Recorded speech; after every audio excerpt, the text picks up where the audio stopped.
Buenos días, nosotros somos estudiantes de segundo año de medicina de la Universidad Experimental Rómulo Gallego, sección 5. Este grupo va a estar conformado por Narioscar Romero, Carlos Rivas y mi persona Arianna Felipe. A continuación vamos a estar hablando sobre el computador. Los puntos que vamos a tratar van a ser el origen e historia del computador, sus componentes en general y el impacto ambiental de este. Ahora, para poder empezar a hablar sobre el tema, primero debemos saber qué es un computador. La computadora es un sistema electrónico conformado principalmente por un CPU, unidad central de proceso, que es el cerebro de esta y consiste en un microprocesador fabricado en un chip, que consiste en un trozo de silicio que contiene millones de componentes electrónicos. La computadora va a ser capaz de recibir un conjunto de órdenes y ejecutarla, realizando cálculos complejos, o también agrupando y correlacionando otros tipos de información. Esto es lo que se le conoce como un ordenador o computador. Ahora, para seguir hablando más sobre el tema, Narioscar va a estar comentando algo que es muy importante, lo cual es el origen e historia del computador. Como ya mencionó Narioscar, vamos a estar hablando sobre los componentes del computador. Una computadora es un sistema informático compuesto por dos aspectos básicos: el hardware, que significa soporte físico, y el software, que se refiere a lo intangible o el programa. Los soportes físicos son elementos electrónicos que trabajan conectados para proporcionar datos, y esos datos son procesados gracias a las instrucciones que proporcionan los programas, y el hardware va a hacer referencia a los diferentes elementos tangibles de una computadora. Estos pueden ser internos y externos. Entonces, el hardware interno está conformado principalmente por la placa madre, que es la placa principal de cualquier sistema informático al que todos los demás dispositivos se conectan. El procesador, que es la unidad central del procesamiento, conocido también como CPU. La memoria interna, que es la memoria que almacena información de manera permanente y que se denomina de solo lectura. La placa de video, también conocida como tarjeta gráfica, lo cual es el dispositivo del hardware interno que se conecta a la placa madre y que permite a la computadora que muestre imagen en el monitor. Tenemos la placa de sonido, cual la función principal de la placa es permitir a la computadora reproducir sonidos, como música, voz o cualquier señal de audio. El dispositivo de almacenamiento secundario, lo cual es la memoria que almacena datos de manera permanente o hasta que el usuario los elimine. Entonces, cuando hablamos de los hardware que tienen componentes externos de una computadora, están conformados principalmente por los dispositivos de entrada, los cuales van a ser piezas que reciben datos sin procesar, que la computadora pueda procesar a través del correspondiente software. Estos se van a dividir en dos categorías: dispositivos de entrada manual, que deben ser operados por el usuario, los cuales son el teclado, el mouse, pantalla táctil y micrófono, y dispositivos de entrada automática, que accionan el ingreso de información por su cuenta de manera independiente del usuario: lector de banda magnética, reconocimiento de caracteres de tinta magnética, lector de PIN y chip lector de código de barras.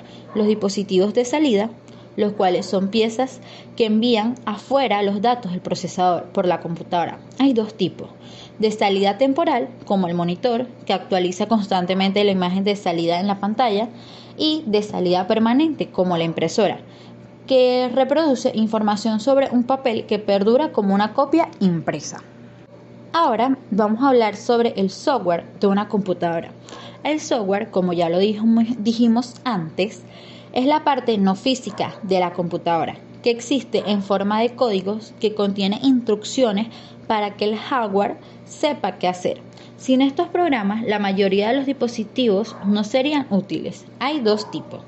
Software de sistema. Son los programas preinstalados en la computadora, que permiten dar soporte a otros programas instalados por el usuario.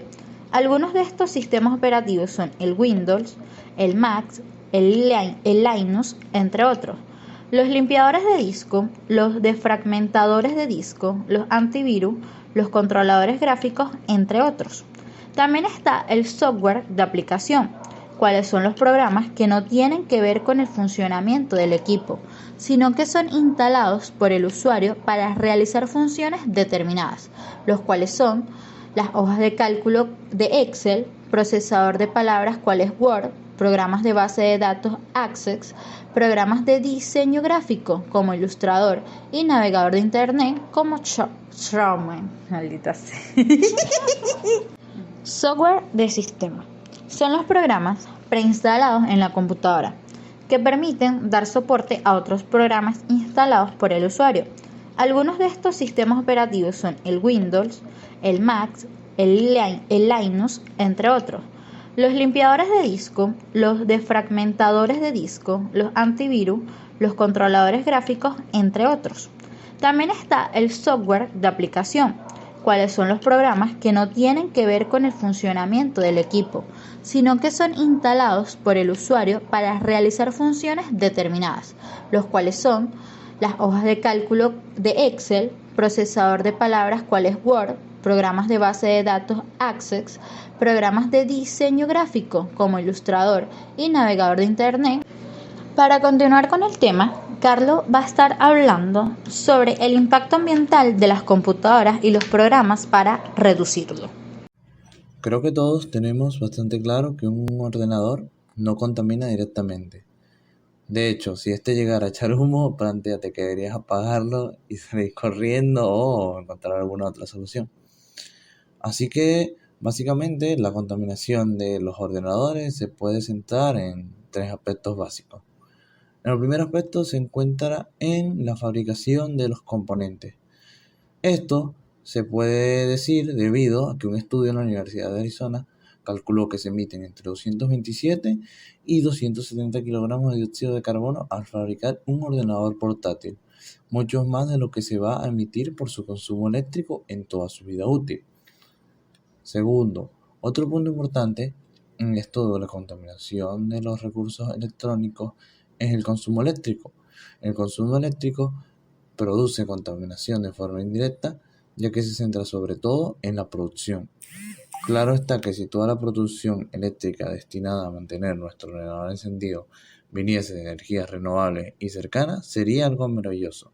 Pero hoy en día gran parte de la electricidad proviene de las centrales térmicas o nucleares. Y el tercer factor se encuentra en los desechos del material viejo.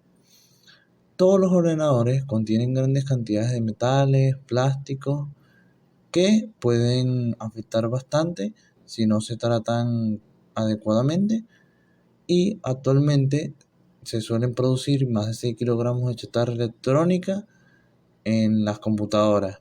Estos se pueden tener componentes como son metales, componentes orgánicos tóxicos, materiales de gran gasto de energía, etcétera, que pueden ser dañinos para los seres vivos y además al medio ambiente. Entre estos materiales encontramos algunos como pueden ser el mercurio, el plomo, el cadmio, el cromo hexavalente, el arsénico o los retardantes de flama bromados que se contienen en los plásticos, y también a su vez así como las dioxinas y furanos que se generan de la combustión no controlada de todos estos residuos. En el mundo se generaron alrededor de 500 millones de residuos de computadoras entre 1994 y 2003. La tendencia de crecimiento de estos residuos se explica principalmente por el incremento en el tamaño de mercado y la reducción de su tiempo de vida. En 1997, por ejemplo, una computadora nueva se usaba en promedio de 6 años. En cambio, en el año de 2005, este rango de uso pasó solamente a tan solo ser 2. Además, existen ahora en la actualidad los productos electrónicos que aumentan el flujo de residuos, como lo pueden ser las tabletas, los reproductores de música, los lectores de libro electrónico, entre otros. Surgiendo así una inquietud acerca del manejo actual de estos residuos y la búsqueda de alternativas viables en nuestro país para el aprovechamiento de los materiales generados, considerando los procesos y procedimientos con menor impacto ambiental y más baja huella de carbono. El problema de la acumulación de basura electrónica está afectando seriamente a todos los países vertederos. La tendencia para evitar este problema ha sido retrasar la disposición, acumulando la basura electrónica en almacenes, lo cual viene acompañado de un reciclaje a pequeña escala.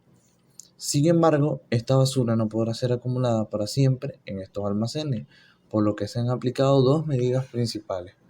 Primero, la de reuso y reacondicionamiento, que consiste en aprovechar el mismo computador con algunas modificaciones. Y la segunda, el reciclaje. Esta consiste en deshacer el computador hasta su componente y reutilizar los mismos. Por esta razón, todo lo que se puede hacer en favor de favorecer la cultura medioambiental de la sociedad toma una importancia trascendental para la subsistencia de nuestra especie. Un componente importante en los sistemas de computación suele ser el factor humano. Para esto, todo usuario de computadoras puede colaborar en la protección del medio ambiente, desarrollando así en sí mismo hábitos de conservación. Para extender estos hábitos de conservación, debería expandirse la idea de crear campañas informativas y de sensibilización sobre el tema, contribuyendo en gran medida a aumentar nuestros conocimientos sobre el uso y la disposición adecuada de residuos de aparatos eléctricos y electrónicos. Esto a su vez mejorando nuestra cultura medioambiental para que así podamos asumir normas de conducta acordes al cuidado y conservación de nuestro medio ambiente y de la especie humana. Luego de saber el origen, los componentes y el impacto de la computadora, podemos decir que en la actualidad ha avanzado mucho, ya que desde el principio hasta nuestros días ha existido una gran demanda para poder obtener beneficios de estrategias que hicieran más fácil la vida del hombre. Ella se utiliza como una herramienta para lograr alcanzar las expectativas esperadas por todos nosotros. También son útiles porque nos ayudan a aprender y ayudan a enseñar, logrando facilitar tareas e investigaciones. Y es por esto y por otras utilidades que el computador ha tomado un papel esencial en la vida cotidiana.